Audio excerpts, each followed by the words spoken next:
नमस्कार दोस्तों, welcome to my channel. आज मैं आपके सामने पेश करने वाली हूँ एक बहुत ही इंटरेस्टिंग स्कीम जिसका नाम है बांग्लाश्री स्कीम। दोस्तों, हमारे देश में सबसे बड़ी जो प्रॉब्लम है वो है इंफॉर्मेशन गैप, जो कि कैंसर से भी बड़ी बीमारी बन चुकी है। दोस्तों, गवर्नमेंट चाहती है कि आप बिजनेस करें, चाहती है इंफ्रास्ट्रक्चर और इंडस्ट्रियलाइजेशन को प्रमोट करना, और वो हर दिन कुछ ना कुछ नई स्कीम्स लेके आती है। जिसमें अगर मैं बात करूँ तो कम से कम एक स्कीम में 100 करोड़ रुपए का अलोकेशन तो होता ही होता है। लेकिन फिर भी हमें क्योंकि पता नहीं होता है कि स्कीम को अवेल किस तरीके से करना है, ये हमारे लिए किस तरीके से वो चीज़ें फ़ायदेमंद है, हम शायद सही जगह पहुंच नहीं पाते हैं, जिसकी वजह से ना तो हम आगे बढ़ने का सोचते हैं, अपने बिजनेस को आगे ले जाने का सोचते हैं, और ना ही उस स्कीम का फ़ायदा उठा सकते हैं। तो ऐसी ही कितने न जाने कितनी सारी स्कीम्स आती है, कितनी सारी स्कीम्स जाती है। तो आज हम बात करने वाले ऐसी ही एक बहुत ही इंटरेस्टिंग और बहुत ही पैसा देने वाली स्कीम जिसका नाम है बांग्लाश्री स्कीम। दोस्तों, अब आप कहेंगे कि ये तो बांग्लाश्री स्कीम है, मतलब वेस्ट बंगाल के लिए एप्लीकेबल है। जी हाँ, बिल्कुल ये वेस्ट बंगाल के लिए एप्लीकेबल है। लेकिन एक एंटरप्रेन्योर के लिए फ्लेक्सिबिलिटी सबसे इंपॉर्टेंट चीज़ होती है। यानी कि अगर आप कहीं भी बैठे हैं और आपको लगता है कि किसी और जगह में कोई अपॉर्चुनिटी है, तो उस चीज़ का आप फ़ायदा उठा सकते हैं। अगर आपके पास अवेलेबल रिसोर्सेज हैं और आप सोचते हैं कि हाँ, इस जगह से मुझे ज़्यादा प्रॉफिट आ सकता है, तो उस जगह से भी आप फ़ायदा उठा सकते हैं और अपने बिजनेस को एक बेहतर नज़रिया और एक बेहतर आउटलुक दे सकते हैं। तो दोस्तों, और टाइम नहीं वेस्ट करते हुए हम शुरू करते हैं इस स्कीम के बारे में। ये स्कीम 22 जुलाई को लॉन्च की गई थी, 22 जुलाई 2020 को लॉन्च की गई थी। और उसी दिन वेस्ट बंगाल गवर्नमेंट ने अनाउंस किया था कि बांग्लाश्री स्कीम लॉन्च की गई है और इसका फ़ायदा हम लोग किस तरीके से उठा सकते हैं। दोस्तों, उसके और डिटेल्स में जाने से पहले मैं आपको बता दूं कि एमएसएमई की डेफिनेशन क्या है। हम में से बहुत लोगों को नहीं पता कि एमएसएमई क्या होता है। दोस्तों, एमएसएमई होता है micro small and medium enterprises, जिसके तहत जो भी मैन्युफैक्चरिंग और सर्विस यूनिट्स हैं वो इसके अंडर फॉल करते हैं। दोस्तों, ट्रेडिंग यूनिट्स एमएसएमई के अंडर में फॉल नहीं करते हैं। तो जो ट्रेडिंग यूनिट्स है वो एमएसएमई की जो स्कीम्स आती रहती है उसका फायदा नहीं उठा सकते हैं। तो आपको एक मैन्युफैक्चरिंग या सर्विस यूनिट होना पड़ेगा अगर आप एमएसएमई में फॉल करना चाहते हैं तो। दोस्तों, अब एमएसएमई, ये चार जो है, मतलब स्पेशली जो तीन है, एमएसएम और ई का मतलब है एंटरप्राइजेस, तो इसको हम लोग डिकोड करने की कोशिश करते हैं। 1 मिनट का टाइम लगेगा, लेकिन इसको समझना बहुत ज़रूरी है। दोस्तों, माइक्रो माइक्रो एंटरप्राइजेस जो है, इसमें आपका प्लांट एंड मशीनरी में इन्वेस्टमेंट होना चाहिए 1 करोड़ तक का, और आपका टर्नओवर होना चाहिए 5 करोड़ तक का। स्मॉल में आपका प्लांट एंड मशीनरी में इन्वेस्टमेंट होना चाहिए 10 करोड़ तक का, और आपका टर्नओवर होना चाहिए 50 करोड़ तक का। और मीडियम में आपका इन्वेस्टमेंट होना चाहिए 20 करोड़ तक का, और आपका टर्नओवर 100 करोड़ से कम तक का होना चाहिए। यानी कि अगर मैं बात करूं कि आपका अगर इन्वेस्टमेंट 7 करोड़ है, तो आप किस कैटेगरी में फॉल करते हैं? आप फॉल करेंगे स्मॉल कैटेगरी में, लेकिन आपका टर्नओवर भी 50 करोड़ से कम होना पड़ेगा to make you fall under the small enterprises category. अब बात करते हैं कि हमें क्या चीज़ें बांग्लादेशी स्कीम के अंदर में हमें क्या क्या फैसिलिटीज़ मिल सकती हैं। तो उससे पहले बात करते हैं एलिजिबिलिटी के बारे में, कि आपको क्या, आपके यूनिट को क्या होना पड़ेगा जिससे आपको इस स्कीम का फ़ायदा मिल सके।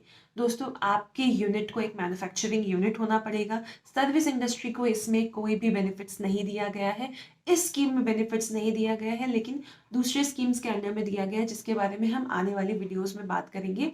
तो प्लीज़ मेरे चैनल को सब्सक्राइब कर लीजिएगा, ताकि आप ऐसी ही और इन्फॉर्मेटिव और पैसा बनाने वाली वीडियोस देख सकें, जिसमें आपको जो आप कर रहे हैं वही करते जाना है, आपको काम भी करना है, और आपको काम करने के लिए गवर्नमेंट अच्छे अच्छे सब्सिडीज और इंसेंटिव्स प्रोवाइड कराती है।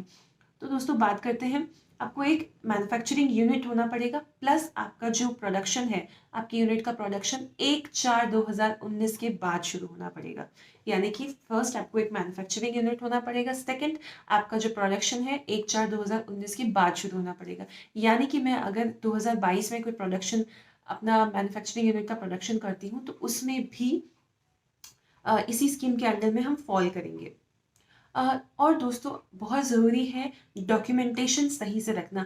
काफ़ी सारी सब्सिडी स्कीम्स आती हैं जिसका फ़ायदा इंडस्ट्रियलिस्ट और एंटरप्रेन्योर्स लोग नहीं उठा पाते हैं, क्योंकि उनके पास प्रॉपर डॉक्यूमेंटेशन नहीं होती है। सही जगह वो पहुंच नहीं पाते हैं जहां पे उनको प्रॉपर कंसल्टेशन या प्रॉपर गाइडेंस मिले, जिसकी वजह से उनका लाखों या करोड़ों रुपए का नुकसान हो जाता है। जिस काम को अगर आप थोड़ा सा ध्यान देके करें तो आपको करोड़ों रुपए का फायदा हो सकता है। तो वहाँ पे आपको ज़रूर ध्यान देना चाहिए, किसी कंसल्टेंट की मदद लेनी चाहिए। तो प्रॉपर डॉक्यूमेंटेशन बहुत ज़रूरी होता है। कई बार ये होता है कि शायद आपके 2 या 4 डॉक्यूमेंट्स मिसिंग होने की वजह से आपको पूरी की पूरी सब्सिडी या इंसेंटिव स्कीम से हाथ धोना पड़ता है, आपकी उसमें एलिजिबिलिटी ही स्टैंड नहीं होती है। दोस्तों अब बात करते हैं कि हमारे इसमें इस बांग्लादेशी स्कीम के तहत में क्या क्या मेजर बेनिफिट्स हैं। दोस्तों वैसे बहुत सारे बेनिफिट्स हैं, उस सारे बेनिफिट्स को एक ही वीडियो में कवर करना पॉसिबल नहीं होगा, तो इसीलिए मैंने मेजर 3 चीज़ें उठाई हैं जिसके बारे में हम बात करेंगे, और इसमें ही आपको सबसे ज़्यादा पैसे आप बना सकते हैं या सबसे ज़्यादा पैसे आपको मिल सकते हैं गवर्नमेंट ऑफ वेस्ट बंगाल की तरफ से। तो सबसे पहला है स्टेट कैपिटल सब्सिडी, जिसके तहत आपको मिलेगा अगर आप, दोस्तों मेजर 3 पॉइंट्स मैंने उठाए जिसके बारे में हम बात करेंगे, जिसमें कि आपको सबसे ज़्यादा पैसे गवर्नमेंट ने एलोकेट कर रखे हैं। तो सबसे पहला जो है वो है स्टेट कैपिटल इंसेंटिव सब्सिडी, जिसमें आपको जो investment in plant and machinery है उसमें आपको सब्सिडी मिलती है। दोस्तों गवर्नमेंट ऑफ वेस्ट बंगाल ने क्या किया है, जो सारे डिस्ट्रिक्ट्स है अक्रॉस वेस्ट बंगाल उनको डिवाइड कर दिया गया है zone A B C D and E में। यानी कि जो सबसे ज्यादा डेवलप्ड एरियाज है वो ए कैटेगरी में फॉल करेंगे, और जो थोड़े कम डेवलप्ड है वो बी सी डी, एंड जो सबसे लीस्ट डेवलप्ड है वो ई कैटेगरी में फॉल करता है। तो इससे आपको क्या होता है, यानी कि जो ई कैटेगरी है यानी जो मोस्ट बैकवर्ड एरिया है उसको सबसे ज्यादा इंसेंटिव दी गई है ताकि वहां पे गवर्नमेंट इंडस्ट्रियलाइजेशन को प्रमोट कर सके। और जो ए कैटेगरी है जो यानी कि मोस्ट डेवलप्ड एरिया जैसे कोलकाता म्यूनिसिपल कॉर्पोरेशन हो गया, तो वहां पे उन्होंने सबसे कम फैसिलिटी दे के रखी है, ताकि क्योंकि वो तो ऑलरेडी डेवलप्ड है तो गवर्नमेंट उस फंड को दूसरे जो कम डेवलप्ड एरिया से वहां एलोकेट कर सके। तो ये ए टू ई कैटेगरीज में जो क्लासिफिकेशन हुआ है ये पूरे के पूरे एक्ट में कवर किया गया है, क्योंकि जहां पे शायद ए कैटेगरी को 10% सब्सिडी मिल रही है वहां शायद ई कैटेगरी को 40 या 50% सब्सिडी मिलती है। तो पहले हम लोग बात करते हैं स्टेट कैपिटल इंसेंटिव सब्सिडी के बारे में। दोस्तों इसमें जो आपका investment in plant and machinery है उसके अगेंस्ट में गवर्नमेंट आपको कुछ एक फिनेंशियल असिस्टेंस देती है या सब्सिडी देती है। ये आपका प्रोडक्शन स्टार्ट होने के बाद आप जब आप नेसेसरी फाइलिंग्स करते हैं, जैसे उद्यम रजिस्ट्रेशन जिसके बारे में मैंने एक वीडियो बनाया था, उसका लिंक भी डिस्क्रिप्शन बॉक्स में है। तो आप अगर जैसे ये सब सारे डॉक्यूमेंट्स प्रिपेयर करते हैं और सारे डॉक्यूमेंट्स को टाइमली सबमिट कर देते हैं, उसके बाद आपको स्टेट कैपिटल इंसेंटिव सब्सिडी मिलती है। तो बात करते हैं किस यूनिट को और किस यूनिट को कितनी सब्सिडी मिल सकती है। तो पहले बात करते हैं माइक्रो यूनिट्स में। माइक्रो यूनिट्स आपको याद होगा दोस्तों, 1 करोड़ तक का इन्वेस्टमेंट और 5 करोड़ तक का जो टर्नओवर होता है उसको माइक्रो यूनिट्स कहते हैं। तो अगर आप सी डी या ई कैटेगरी में फॉल करते हैं, यानी कि आपका जो यूनिट है वो सी डी या ई डिस्ट्रिक्ट में फॉल करता है, तो आपको रेस्पेक्टिवली 25%, 40% और 60% सब्सिडी मिलेगी। यानी कि अगर आपका इन्वेस्टमेंट 1 करोड़ रुपए का है तो आपको 25 लाख, 40 लाख या 60 लाख रुपए तक मिल सकते हैं। यानी कि अगर आप ई कैटेगरी में फॉल करते हैं तो you will get 60 lakhs from the government just for your capital goods. यानी कि आपके जो प्लांट एंड मशीनरी में जो आपका इन्वेस्टमेंट हुआ है सिर्फ उसके अगेंस्ट में आपको अराउंड 60 लाख रुपीस गवर्नमेंट की तरफ से मिलेंगी, जो कि एक छोटे से यूनिट के लिए बहुत बड़ी बात होती है। नेक्स्ट हम बात करते हैं स्मॉल एंटरप्राइजेस की। स्मॉल एंटरप्राइजेस दोस्तों वो होते हैं जिनका प्लांट एंड मशीनरी में इन्वेस्टमेंट 10 करोड़ से नीचे है और उनका जो टर्नओवर है वो 50 करोड़ से नीचे है। तो बात करते हैं दोस्तों C D and E category में। अगर आपका यूनिट जो है वो सी डी या ई कैटेगरी में लोकेटेड है तो उनको 15%, 30% या 40% तक की सब्सिडी मिलेगी। यानी कि अगर आपका इन्वेस्टमेंट 10 करोड़ तक का है तो वहां पे आपको 1.5 करोड़ अगर आप सी कैटेगरी में हैं, 3 करोड़ अगर आप डी में हैं और 4 करोड़ अगर आप ई जोन में फॉल करते हैं। तो अब दोस्तों आप सोचेंगे कि ये तो बहुत बड़ा अमाउंट हो गया, तो ये आपको मिलने नहीं वाला है, क्योंकि गवर्नमेंट ने यहाँ पे एक ताला लगा दिया गया है जिसके बारे में बात करेंगे आगे। तो दोस्तों अगर आपका जो यूनिट है वो फुल्ली ओन्ड बाय एससी यानी शेड्यूल्ड कास्ट, शेड्यूल्ड ट्राइब या माइनॉरिटी या विमेन है, यानी कि आपके यूनिट में अगर 4 डायरेक्टर है, अगर आपकी प्राइवेट लिमिटेड कंपनी है उसमें 4 डायरेक्टर है, तो चारों के चारों या एससी एसटी माइनॉरिटी या वुमेन होते हैं, तो एडिशनल 20% सब्सिडी गवर्नमेंट प्रोवाइड कराता है। तो अ, ये सब मिला के, ये जो सारा अमाउंट मिला के बताया मैंने अभी, तो ये सारा अमाउंट मिला के यानी इंक्लूडिंग द 20% उसको 75 लैक्स को एक्सीड नहीं करेगा। यानी कि जो मैंने अभी ताले की बात कर रही थी, 1.5 करोड़, 3 करोड़, 4 करोड़ तक की सब्सिडी गवर्नमेंट नहीं देने वाली है, बिकॉज उसकी कैपिंग कर दी गई है 75 लैक्स तक की। यानी कि जो आपको मैक्सिमम सब्सिडी आप अवेल कर सकते हैं with regards to your capital investment in plant and machinery, वो सिर्फ आपकी 75 लैक्स तक की होगी, जो कि सिर्फ नहीं है, बहुत बड़ा अमाउंट है। क्योंकि कोई भी बिजनेस आप जब शुरू करना चाहते हैं, एक मैन्युफैक्चरिंग यूनिट बिठाना चाहते हैं, तब हम लोग को फंड्स की बहुत ज़्यादा ज़रूरत होती है। खुदा न खास्ता आपका यूनिट कभी भी लॉसेस में चला जाता है, तो ये फंड्स आपके लिए कुशन की तरह एक्ट करेंगे और आपके बुरे वक्त में हमेशा आपके अच्छे दोस्त बन के साथ देंगे। तो दोस्तों बात करते हैं next A and B category की। अभी हमने बात की थी C D and E category की। तो अगर हम ए और बी कैटेगरी की बात करें, तो अगर माइक्रो यूनिट है यानी 1 करोड़ से 5 करोड़, 1 करोड़ आपका इन्वेस्टमेंट है और 5 करोड़ तक का आपका टर्नओवर है, तो वो ए कैटेगरी में फॉल करता है। तो उसको 15% ए एंड बी बोथ में मिलेगा, यानी 1 करोड़ तक के इन्वेस्टमेंट तक आपको 15 लाख तक की सब्सिडी मिल सकती है। और अगर स्मॉल कैटेगरी है यानी कि 10 करोड़ तक का इन्वेस्टमेंट है, तो आपको 10% तक की सब्सिडी मिल सकती है ए एंड बी कैटेगरी के लिए। क्योंकि ए एंड बी बहुत ज़्यादा डेवलप्ड एरियाज है, कोलकाता, वर्धमान, ये सब एरियाज ए एंड बी में फॉल करते हैं, तो इसके लिए गवर्नमेंट ने सब्सिडी की जो रेट्स है वो थोड़ी कम कर दी गई है, उनको प्रॉपरली जो अदर बैकवर्ड एरियाज है वहाँ एलोकेट कर दिया गया है, ताकि वहाँ और इंडस्ट्रियलाइजेशन हो सके। दोस्तों अगर आप बैलेंस शीट या पीएल देखते हैं अपना, जब आप अपना मैन्युफैक्चरिंग यूनिट्स शुरू करते हैं, तो 3 सबसे बड़े मेजर खर्चे होते हैं। पहला होता है मशीन, प्लांट एंड मशीनरी की तो हम बात नहीं करें क्योंकि वो फिक्स्ड एसेट है, तो उसका रिफ्लेक्शन जो है प्रॉफिट एंड लॉस अकाउंट में नहीं होता है, क्योंकि वो हम लोग का वन टाइम एक्सपेंडिचर है, जो रेगुलर एक्सपेंडिचर है हम लोग का, जिसकी अकाउंटिंग हम लोग प्रॉफिट एंड लॉस अकाउंट में करते हैं, उसको हम लोग, उसमें से जो मेजर 3 बड़े खर्चे आते हैं वो आता है पहला इंटरेस्ट का। यानी कि अगर आप बैंक से लोन अवेल करते हैं या नेशनलाइज्ड बैंक से या एनबीएफसी से लोन अवेल करते हैं, जिसके ऊपर आपको एक रेट ऑफ इंटरेस्ट पे करना पड़ता है, जो कि अच्छा खासा अमाउंट होता है, क्योंकि कोई भी अपना पैसा डायरेक्टली इन्वेस्ट नहीं करना चाहता, क्योंकि एक इंटरेस्ट बेनिफिट भी मिलता है गवर्नमेंट की तरफ से भी, और आपके प्रॉफिट एंड लॉस अकाउंट में भी आपको एक इंटरेस्ट बेनिफिट मिलता है। सेकेंड आपका बड़ा खर्चा होता है डेप्रिसिएशन का। डेप्रिसिएशन दोस्तों एक फाइनेंशियल कॉस्ट नहीं है, यानी कि इससे कोई कैश आउटफ्लो नहीं होता है, ये एक एब्स्ट्रैक्ट कॉस्ट है जो आप हमारी यूनिट्स इनकर करती हैं, लेकिन डेप्रिसिएशन के अगेंस्ट में, बिकॉज ये कोई फाइनेंशियल कॉस्ट नहीं है, तो इसके अगेंस्ट में कोई स्कीम नहीं है। और थर्ड जो बड़ा कॉस्ट होता है वो इलेक्ट्रिसिटी बिल का होता है। दोस्तों आजकल कैपिटल इंटेंसिव का ज़माना है, तो यहाँ पे लेबर रिक्वायरमेंट कम, जैसे जैसे हम लोग की इंडस्ट्रियलाइजेशन और डेवलप हो रहा है, टेक्नोलॉजीज और एडवांस हो रही है, तो इसमें हम लोग we are advancing towards capital intensive economy. So इसकी में क्या होता है कि आप मशीनरीज का ज़्यादा इस्तेमाल करते हैं, क्योंकि आप चाहते हैं कि लेबर आपको कम से कम रिक्वायरमेंट हो, you are not dependent on human resources, but definitely government wants you to generate employment in the local area, जिसके वजह से गवर्नमेंट इतनी सारी स्कीम्स लेके आती है। तो बिकॉज कैपिटल इंटेंसिव हो रही हैं इंडस्ट्रीज, तो उसकी वजह से आपका इलेक्ट्रिक बिल भी अच्छा खासा अमाउंट आता है। तो ये 3 मेजर खर्चे आते हैं। पहला आता है आपका interest, second depreciation, third is electricity bill. तो हम बात करते हैं पहले इंटरेस्ट के बारे में।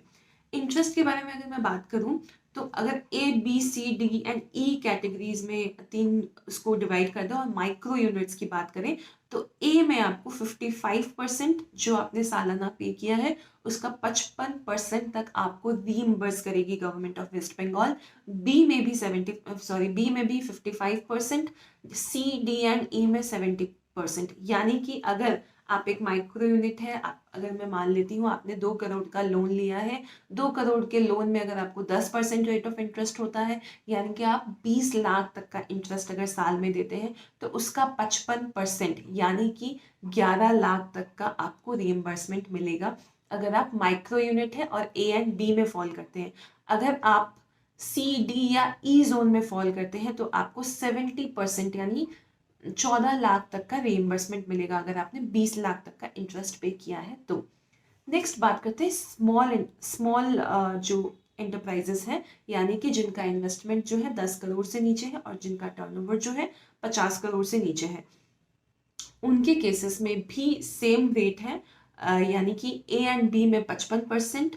यानी कि अगर आपने 1 करोड़ तक का, अगर मैं मान लेती हूँ 1 करोड़ तक का अगर आपने इंटरेस्ट पे किया है साल में, तो आपको 5.5 करोड़ तक का आपको रीइंबर्समेंट मिलेगा, जिसके ऊपर अभी तक कोई कैपिंग नहीं लगाई गई है।